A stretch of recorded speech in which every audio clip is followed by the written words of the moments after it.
gentlemen, I call this regular meeting of the City Council to order this November 28th, 2018 at 6:30 p.m. If you'd all rise, I've invited a pastor from one of our local churches, Mr. Manny, to give the invocation. All right, if you bow with me. Father, as we come together in your sight, we thank you for this opportunity to serve our city, to serve you. Father, I ask that you would give every man and woman on this council insight, wisdom, patience. Father, that you would divinely guide them, lead them, so that your best would come about in our city. Lord God, I truly believe this city is so capable of being one of the finest places that one could live, and I think many of us here believe it to be so already. Lord God, I pray that you'd give these ladies and gentlemen insight, wisdom, and Lord God, that you'd also protect them from anything that would get in the way of seeing what's good, seeing what's true, seeing what's right. Father, we pray your peace in our city. We thank you for the favor that you've given us so generously. We thank you tonight. We ask your peace over this meeting and every person present. In Jesus' name we pray. Amen.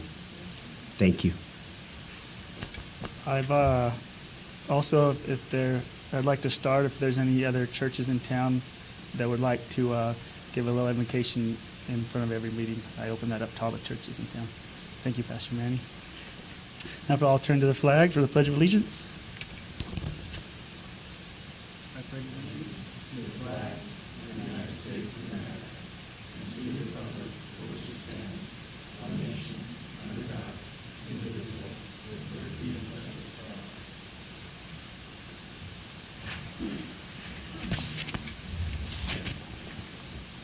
Madam Clerk, roll call, please.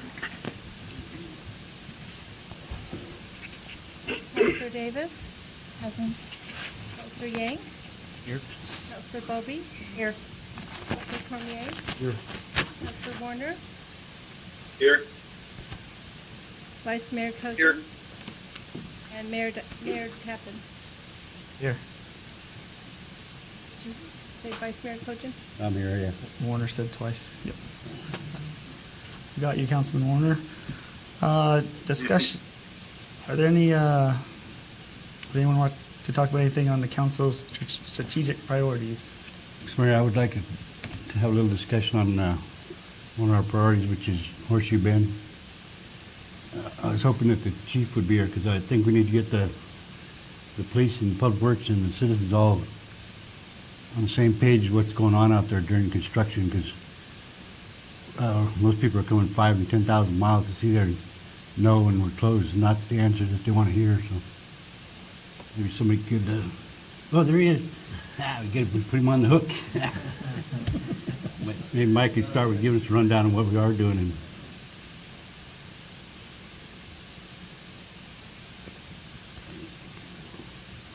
Mayor Tappan, members of the council, we've been experiencing quite a bit of a traffic flow through Horseshoe Bend, and they haven't gone beyond solutions trying to find a remedy.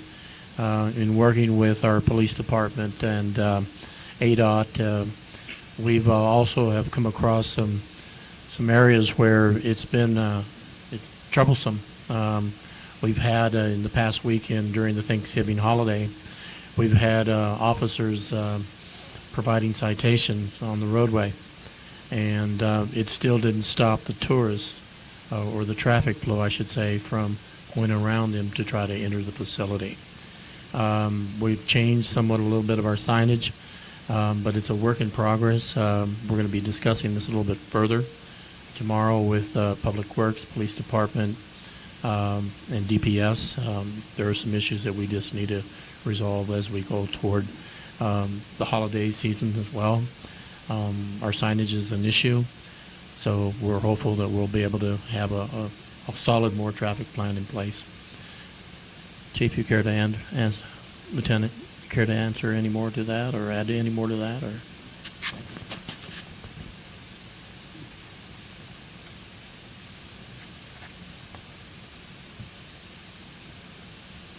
Mr. Mayor, Council, I'm the patrol lieutenant and interim chief right now, Lieutenant Tim Lang. I was here all weekend. I visited Horseshoe Bend as well as the highway each day. There was hundreds of vehicles parking alongside the roadway, both in the city of Page and on the Navajo Nation. The Navajo Nation, the milepost is right around milepost 545.5. Vehicles were parked well out 2 miles past that onto the reservation. Arizona DPS was out there in force, as was Park Service. Our officers were out there. The majority of citations, we didn't write that many. The ones we wrote were in reference to public safety. I talked to the captain from DPS today in Flagstaff. I was up there for a meeting. They issued, he told me 190 citations in the Horseshoe Bend area. A lot of the things that I witnessed were vehicles parking partially in the roadway. I saw families unloading their small children onto 89, 4 and 5-year-old kids running around on the highway. So our biggest thing was to get them out. We didn't have any major accidents. We had no accidents at all or any major events, but we between us, Park Service and DPS, I think we manned about 10 officers out there total through the whole weekend, from about 9 o'clock in the morning till 5 in the afternoon. Now, I wonder if we couldn't get the contractor involved in the meeting, because we got till next Friday, it looks like, according to the motels and stuff, and after that, we're gonna have the same thing during the whole Christmas vacation. And right now, his staging yard is taking up, 80 parking places? I know that his equipment, off-road equipment could stay there, but them trucks could go down the road there about a mile on the right and open that up instead of telling people no, and forcing them out on the highway. And we need a real plan to make things happen out there to accommodate those people, not give them tickets and send them, tell them they can't go to where they came 10,000 miles to see. One thing that did happen on Saturday, not till Saturday, there was families on the reservation that opened up their properties, and I on Saturday, I went out there 2 different times, and there was about, I would estimate 200 vehicles that they were charging $20 a vehicle for. But there were still quite a few. That kind of helped the traffic, I guess, down on the reservation side, but somebody made a little bit of money on it, I guess. But Yeah, we just need to all get together and all formulate one plan and see if we can make it happen. Thank you. that's all I have. Thank you. That's all I have. Thank you, Vice Mayor. I have on our strategic priorities under community development, where we encourage business owners to maintain physical environment.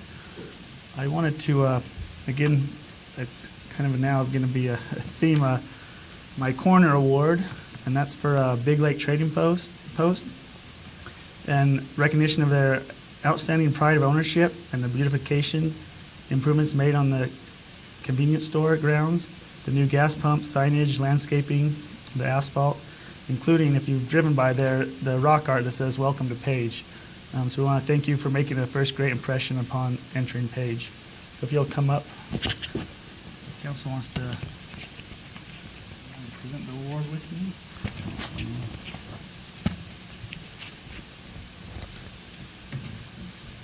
I haven't had to take this many pictures in 20 years.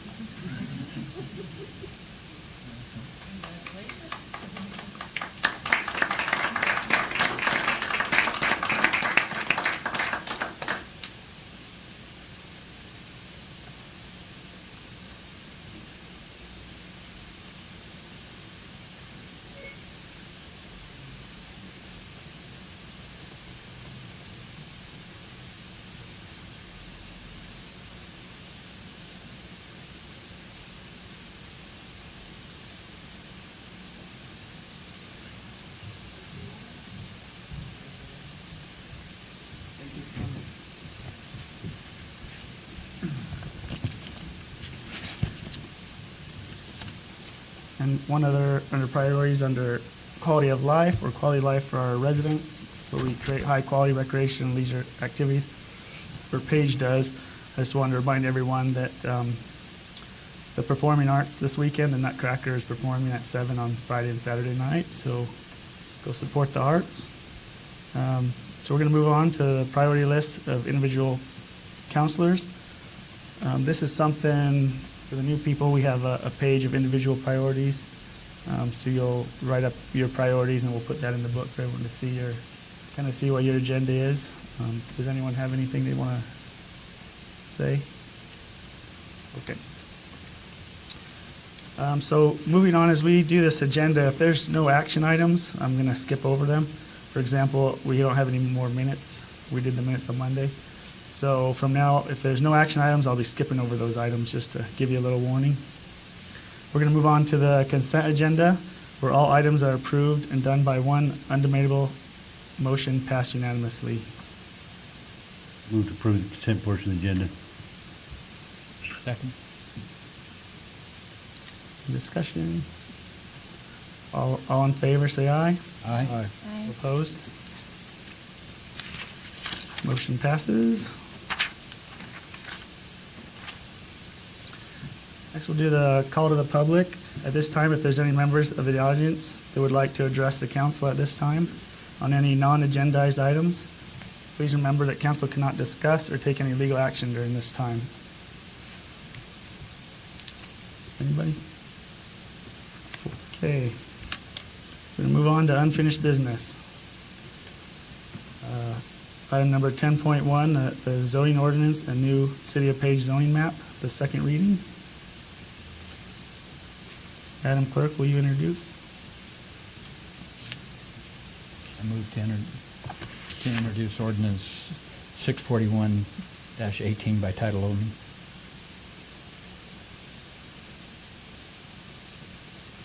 We can,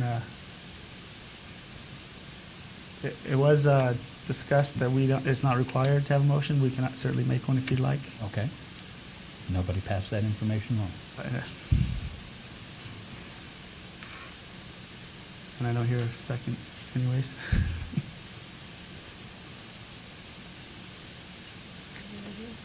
Please.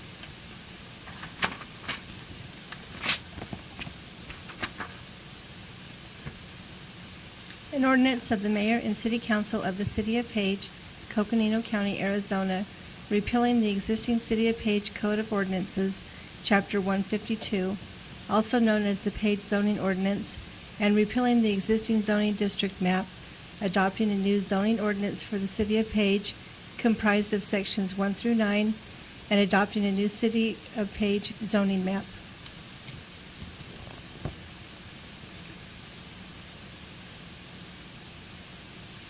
Move to adopt ordinance number 648-18. Second. Motion to move and motion to adopt. Any discussion? All those in favor, say aye. Aye. Opposed? Is Warner hearing this? Council Warner? Yeah, aye. Motion passes. All ayes. Moving on to 10.2, the repeal of the second reading. This is the second reading. Madam Clerk, will you introduce? An ordinance of the mayor and city council of the city of Page, Coconino County, Arizona, amending the City of Page Code of Ordinances, repealing 30.072, same-day passage prohibited, and amending 30.073, two separate readings. Move to adopt ordinance number 649-18. Second. Motion moved and seconded. Any discussion? Okay, actually, Councilman? this is a question for Attorney Smith. With this, the changes in this ordinance, or these ordinances, there are several things that the city, that the council actually passes that I believe, and I believe the community would like us to read twice so we can take time to absorb it. Is there any language that we can put in that is a clause if an ordinance is XYZ type? then it requires one reading or two readings? You could. The devil would be in the details is how we, define those, and probably what I would recommend if the council were to want to do that, instead of trying to identify each for each category, just specify the ones that would require two and everything else requires one. Okay. And then you may get into some gray areas about, well, does this fall under that or not? So yeah, theoretically you could do that, require some that would require two and some that would only require one. You could also do something that along the lines of, it would require a unanimous vote to pass it with one, or a supermajority to pass something with one, otherwise it would have to go to two readings. The other things that you can do, as a council member, for example, if a council member feels like there needs to be more public discussion about something before it was passed, you could always make a motion to table it to the next meeting, to give more opportunity for input and discussion.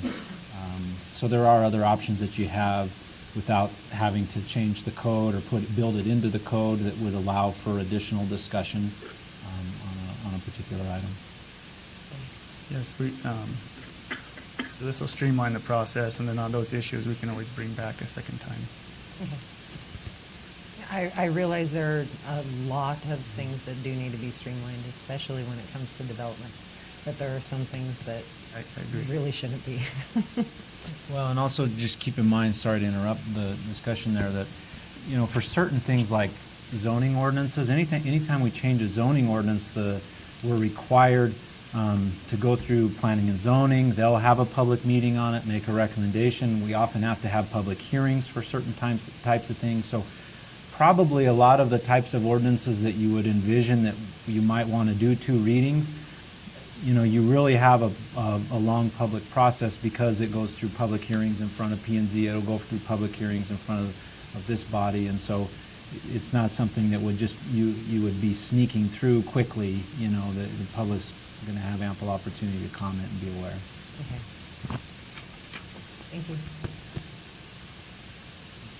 Any other? All in favor of the motion, say aye. Aye. Opposed? Passes unanimously. On to 10.3, restructure of the city advisory boards, second reading. Madam Clerk, will you please introduce?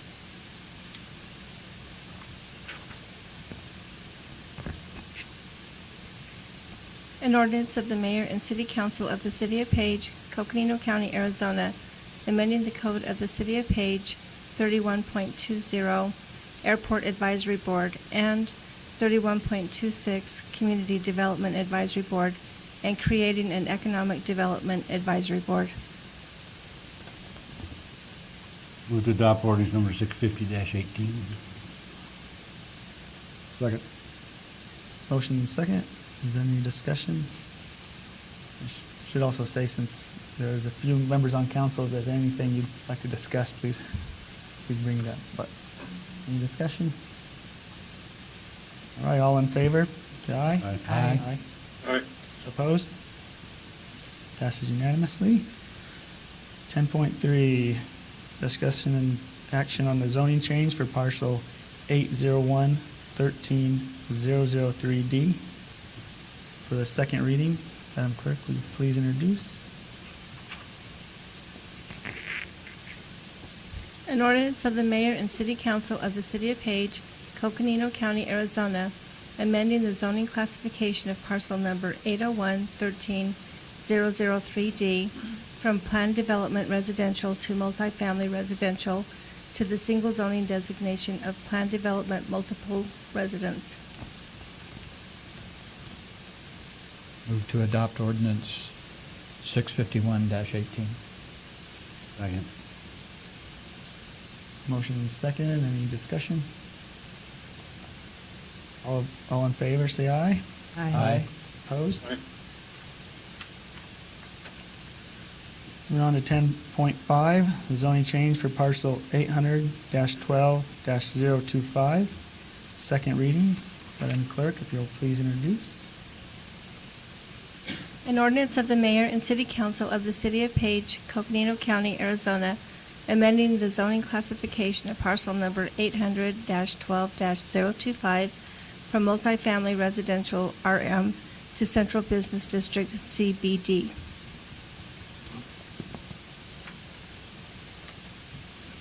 I move to adopt ordinance 652-18. Second.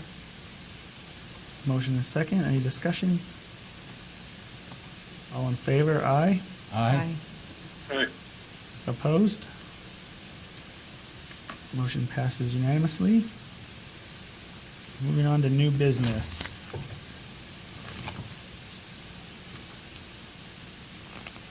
We have a presentation because we want to get another picture of Vice Mayor Kojin up front. The Deputy Clerk, Sue Kennedy, has earned the designation of Certified Municipal Clerk. The Certified Municipal Clerk program is designed to enhance the job performance of the clerks in small and large municipalities. To earn the CMC designation, a municipal clerk must attend extensive education programs,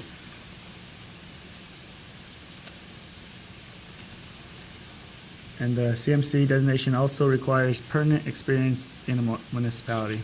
And I'd like to read a letter from the president of the International Institute of Municipal Clerks that was given to Ms. Kennedy. The International Institute of Municipal Clerks CMC designation only to those municipal clerks who complete demanding educational requirements and who have a record of significant contributions to their local government, their community, and state. In light of the speed and drastic nature of changes these days, lifelong learning is not only desirable, it is necessary for all local governments to keep pace with the growing demands and change needed for citizens we serve. So again, if you'll all join me down front, we'll present this award.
All right, under new business 11.2, we have authorization for services for the master plan update for the municipal airport, Page Municipal Airport. I think Kyle is going to speak to that.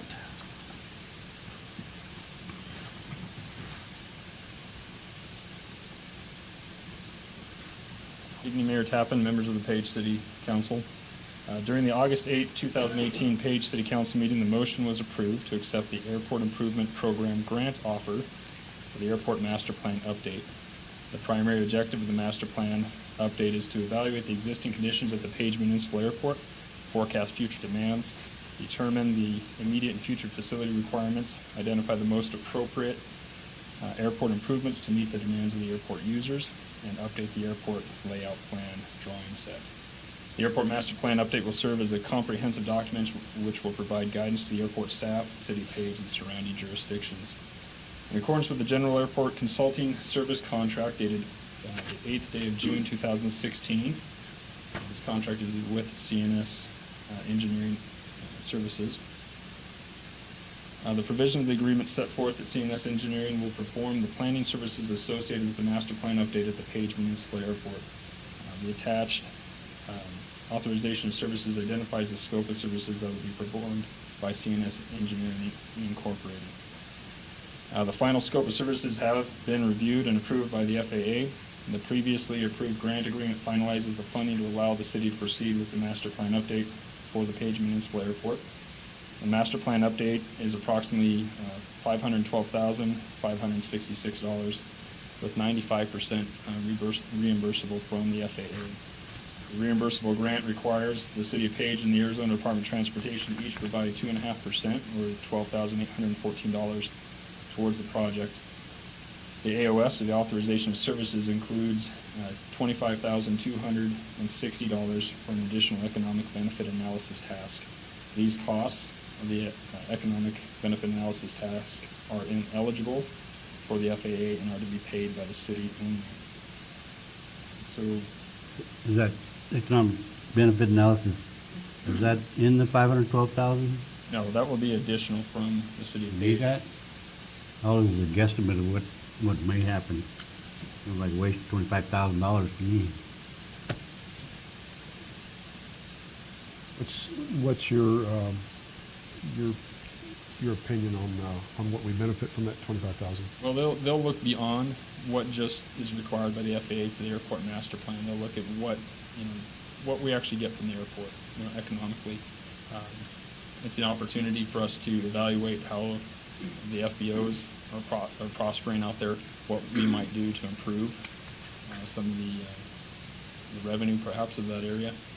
We have opportunities there at the airport terminal to maximize on our revenue of unused, unleased space that could certainly be maximized. That study could address those issues. We're not hard and fast to be a part of that. Did come as a recommendation from CNS Engineering as a task that would be beneficial to the community in that effect.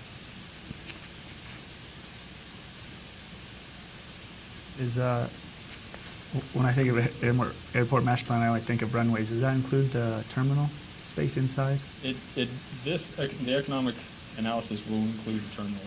Generally, the updating the airport layout plan, the ALP, does just deal with the footprint of the airport, not specifically the terminal. So it will address potential increases in air traffic, things like it lengthening the runway. It'll show the effects of lengthening the runway, and then you can take that economic analysis and see how that'll be beneficial to the community.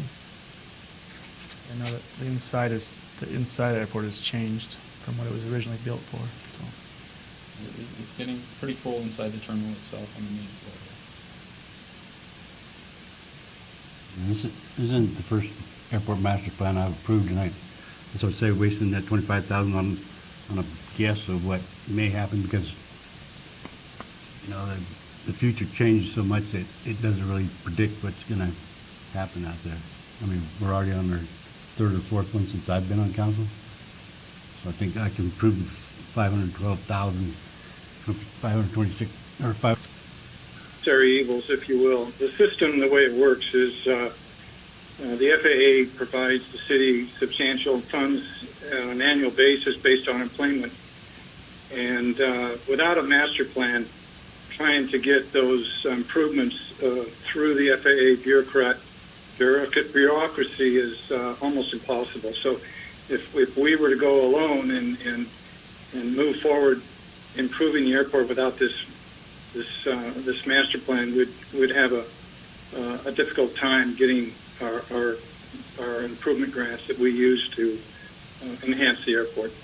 No, that's not what I said. We need the master plan, but we don't need that economic benefit analysis, which is a totally separate thing.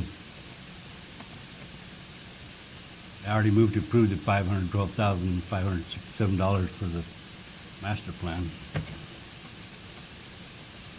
Waiting for somebody to second it. motion, do I hear a second?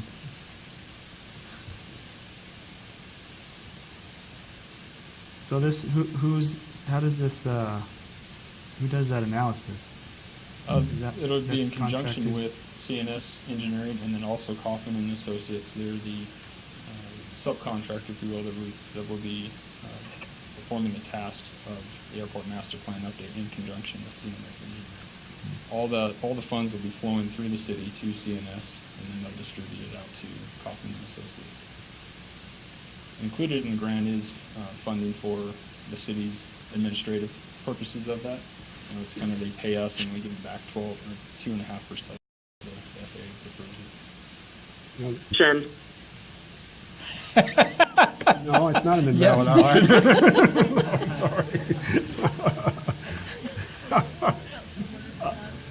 Are you still there, Council Warner? Yeah, the audio is coming in and out, but it's clear now. And I do understand where John's coming from, and I would have to say that I kind of coincide with that. I don't think that the additional 25,000, I don't that doesn't have anything to do. And to approve the $512,567 without the Verfix analysis. Any more discussion on that? All in favor, say aye. Aye. Opposed? Motion passed unanimously. We'd Thank want you. to bring that back with more information. Thank you. Thank you, Kyle.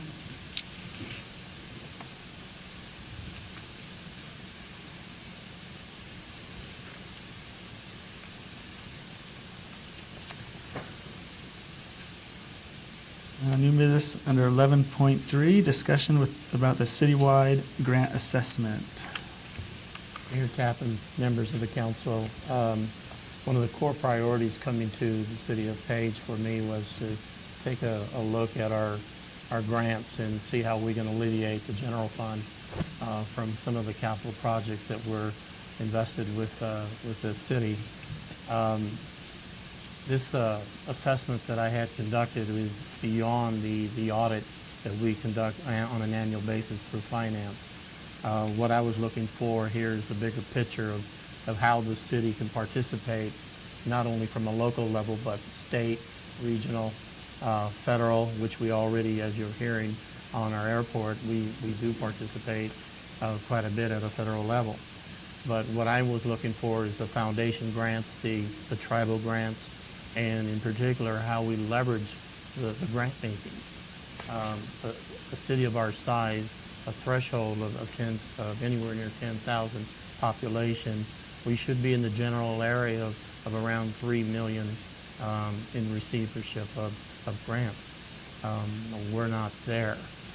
So I asked Janine Gaskin, one of the premier grant writers in the state, probably in the nation, to come here and give us an assessment, spend some time with our staff, go through their projects for the remainder of the presentation. Okay. Thank you, Mr. Salaya, from the viewpoint of a grant. So I am speaking in terms of any way that I can possibly leverage some money so that it. So what I'll cover is I'll briefly discuss the key elements of the report, which includes a needs assessment, and that included conversations with the community and the municipality. I'll also talk about analysis and how that analysis relates to best practices of the grants. I'll talk about performance of the city in terms of a report card, and we'll talk a little bit more about that. I'll give some recommendations and suggestions, and that comes along with some potential grants for the future. And then last but not least, I'll give a quick summary, and I'll request some input from you so that that can be incorporated into the final document. So we can get started. There we go.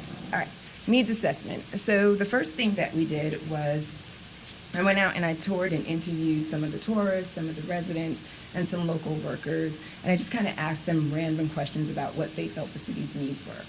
And this will come as no surprise to you. The top items were affordable housing, jobs, community entertainment, community services, infrastructure improvements, and a sense of place. And I know you all know that because you just recently did a report on affordable housing, and some of these things have probably had other reports on them in the most recent time being. And then I came back here and I interviewed some staff members to find out what they felt their needs were. And in doing so, I cross-referenced community needs with staff needs, and we came up with lots and lots of commonalities. And that is a great thing. So whenever you have the community having a want and you have the city staff having a need and it matches, those are great ways to prioritize what type of grant you go for. You don't just want to chase the money. You want to have a strategy for why should we apply for this and do we have community buy-in. And so that was clearly depicted here. As you see all the little crisscrosses going on. And then, there we go. So in order to analyze the data that I got from that, I used the five-step process, which yielded enough data to have a clear picture of how grants within the city were being researched and applied for and managed, how staff, what kind of staff people they had, and how they closed out the projects. And that comes from the Grant Professional Association's best practices. And then we matched that with those key points, and we determined some grades and how the city was doing. Generally speaking, the city's actually doing really great, an 82.6% report card overall on how it manages grants. So although the city doesn't go for a lot of grants, they're managing what they have very well. But there were some key elements that came out.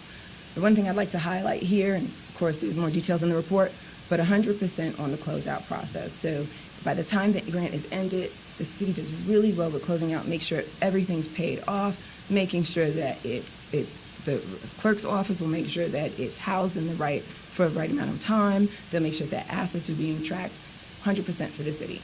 The area where there was a deficit, or at least the largest deficit, not terrible, but it was a 72%. And that was the way that the city looked at rewarding different departments for going for grants, how they allowed them to how many resources they had for it. So did they have enough adequate staff to manage those grants?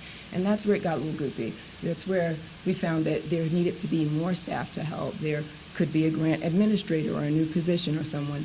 People felt a little taxed because they were not only doing their own jobs, but they were doing a lot of grant management, and grants take time and people. So, move on. From that, we got some recommendations, and I'm only going to highlight a couple of them because I think these are probably some of the key ones that kept coming up throughout. Invalid option. You got it too. All right. We'll keep going if we're still valid. All right, so one of the items that came up was leveraging partnerships with local business. So this is one that didn't seem to be happening as much as it should be here. It's a great way to get buy-in with the community. If there's a business that can actually provide match money for a grant, city wouldn't have to come out of pocket. So you just had a conversation, the project right before this one, presentation.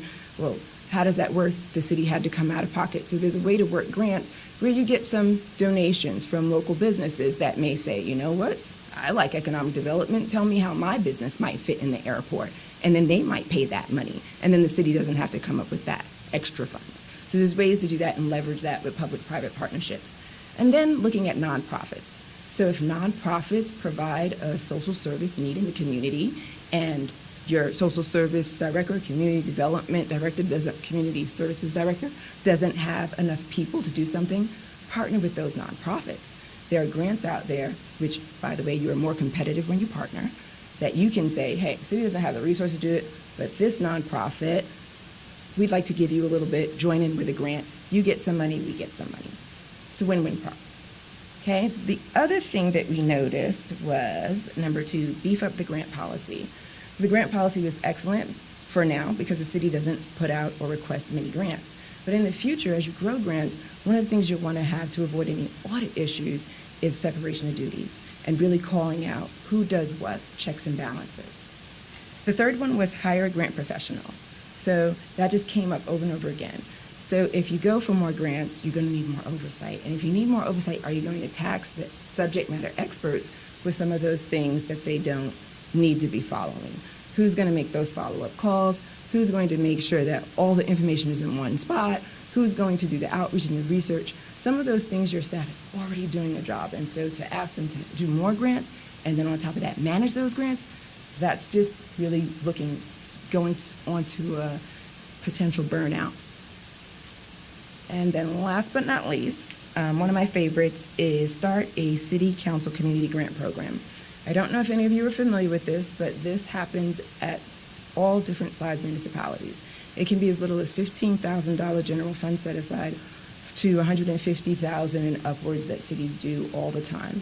And what this looks like is the city actually grants money to local businesses and nonprofits. And they look at their strategies, as you all meant. Today you had some individual strategies and some citywide strategies. You would list them and you'd ask people in the community, hey, we're giving out, a grant, $10,000 is the max that we'll give. Come and tell us what you'll do for us and how we can leverage that money. So these are different ways that you can actually maximize grants. There's a couple other suggestions in there. Sorry if I'm talking too fast. I'll slow down. I think Mike said I only have 5 minutes. All right. So it sounds like some of you people and money people are like, well, what's the bottom line? So is Page getting its fair share of grants? And no, they are not.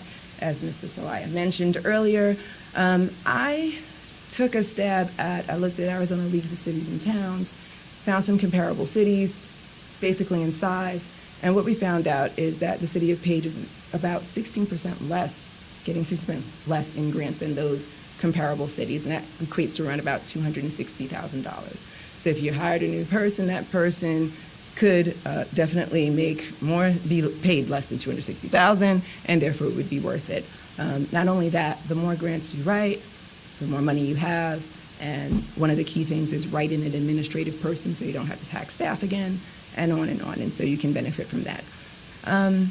I'd also like to point out the city of Page has a higher median household income than the other cities.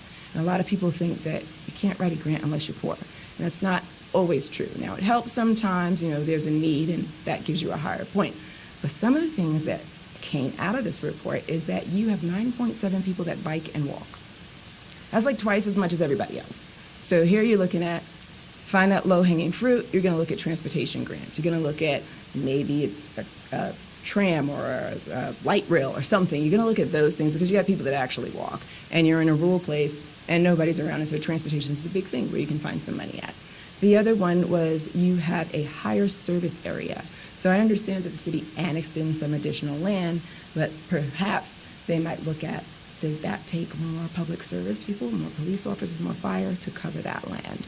And so you're looking for grants where you can say, hey, here's a need that we have. When you look at other cities, we've got a larger area to cover. So just some little tidbits. The report has more details, and we'll move on. In conclusion, the city of Page will be successful in applying for more grant funding if they invest in a grant position, increase staff to manage those grants, and maintain the increased staff level to ensure proper grant management and program sustainability. I know nobody wants to be in orange because if you do grants wrong, you may end up in jail. And so you need to make sure you have the adequate staff to make sure that all of those checks and balances take place. And one other thing before we get to Q&A, I'm so sorry, I was supposed to click on, it's supposed to pop up and show you all the grants that are potential grants for the future, but just generally speaking, the top one actually took all of the council's strategies and then matched up with some potential grants. One of them was the Bloomberg Mayor's Challenge. Things like that just kind of called out some grants that might be of interest and something to pursue related to the strategies that each of the council persons had. I also understand that when I started this, the council was changed. So every year this might need to be revisited based on your individual requests.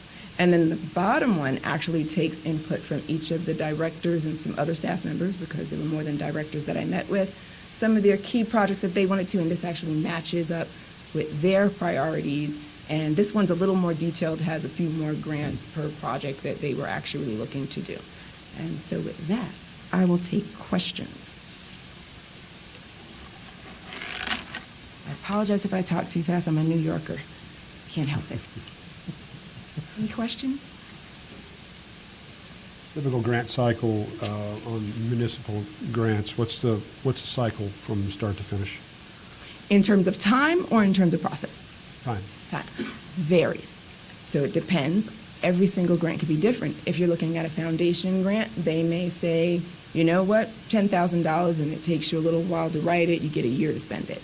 Every grant could be different. Some grants are even 3 years. So if you're looking at community development grants, community development block grants, those can be up to 3 years or even more. Like you have to save everything if it has to do with housing forever. So every grant is different. It just depends. Thank you for that question, though. One of the things when you hire a grant person, if you decide to do so, is to really have them actually explain all the different things and all the responsibilities that go along with it. Any other questions? I had one in your assessment on page 7. You say the city of Page does not have competitive wages and therefore is unable to attract appropriate workforce. Yes. When you say city of Page, are you talking about all employers throughout the city of Page, or are you talking about the municipality city of Page? No, just in general. Because you guys are so rural, in general, the amount that people are being paid is not comparable to live someplace else. And so people don't want to come here if it's not competitive wages, and that's an issue, especially if they can't afford to live here. So I just want to thank you for this report. One of the favorite lines I highlighted at the bottom was the city of Page is not getting its fair share of grant funding, and this shows it. Thank you very much.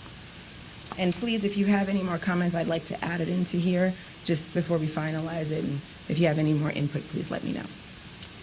I will say one thing to parallels with one of her earlier points. When I was my last couple of years with City of Mesa, I was with Homeland Security, and we were in charge of the grant programs. And back before they gave that task to us, no one had the helm of grants. So it was whichever department head decided to take the initiative to write a grant would write a grant. So just as an example, I remember these numbers vaguely, but before they assigned a person to do grants, the department receives this one year, the year before the assignment, about $700,000 in grants that year. That was from people taking initiatives to write grants on their own. The year after they hired a full-time person, they did over $10 million in grants. And I think the biggest focus, and that came through our department, the focus on that was, or the reason for that was we had a person that's all they did. And they went out and they not only chased grants, but what they did is they had to join committees and so forth, and they had to be physically active with the entities that were giving the grant money, like Arizona Homeland Security, and we tie it into DHS on the federal level, and all that money trying to trickle down. But you had to be involved with committees and subcommittees, and you had to show up, and you had to be physically active. Now, being physically active on committees from Page, I don't know how that works, because a lot of this is done probably down in Phoenix.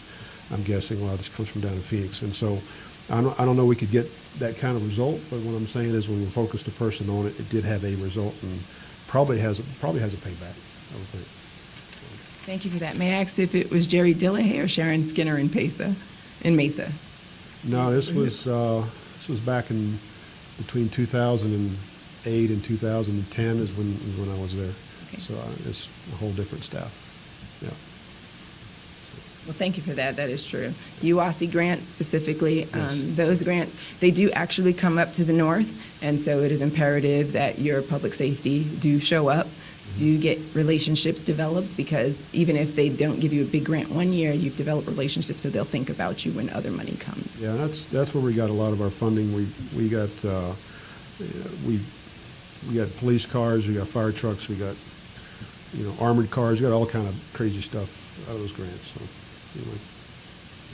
I would say our police and fire do a good job writing grants. Have gotten us quite a few grants, and the library has done an amazing job funding their stuff. So. Mayor Tappan, members of the council, I think Council Member Cormier does bring up a very good point. What he's really saying is it's not so much that we need money at the table. We sometimes need bodies at the table. That's where these organizations see skin in the game. So because once you are a recipient of a grant, there's a likelihood they'll invite you back for their panel to sort of share and distribute out other grants. So it's a revolving door in the grant world, but at the same time, you have to participate to play, and unfortunately, it doesn't always mean money that we need to bring to the table.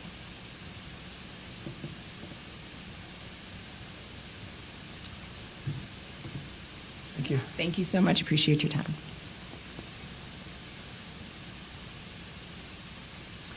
Our next item of business, we have 4 executive sessions. And with the council's consent, I'd like to move 2 items forward before we disappear for a couple hours. Item 17.1, discussion pertaining to reports by board liaisons. But any reports?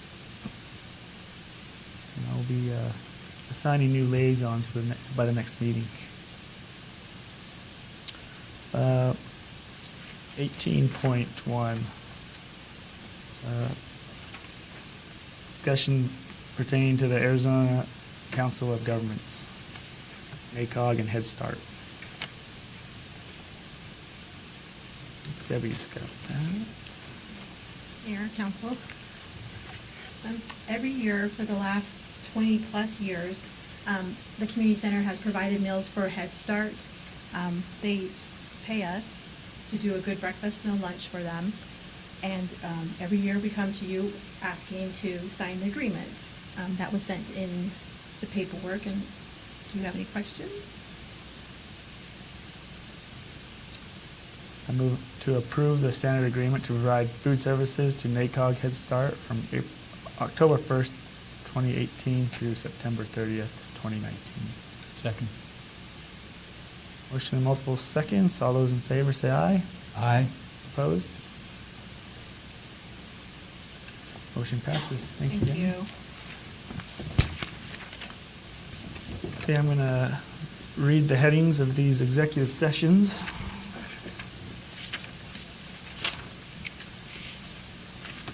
Executive session pursuant to ARS 38-431.03A1. Talking about department recruiting. Item number 16.1, executive session pursuant to ARS 38-431.03A1. Discussion, Page Utility Enterprise General Manager Brian T. Hill's annual evaluation. Executive session ARS 38-431.03.1, 4, and 7. Discussion and update on Horseshoe Bend. And executive session ARS 38-431.03A7 concerning parcel number 802.10009.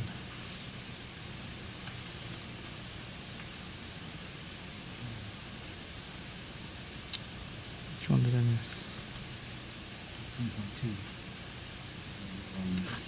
Oh, sorry. On the next page, executive session, or 18.2, executive session, ARS 38-431.03A7, the airport lease.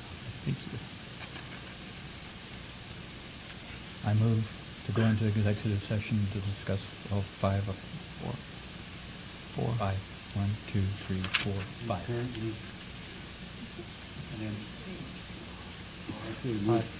5. That's why I was off. Actually, move Brian Hill to the first and then switch with him and do the rest. But all concurrently. Second. Motion and second, all in favor, or any Aye. discussion? All in favor, aye. Opposed?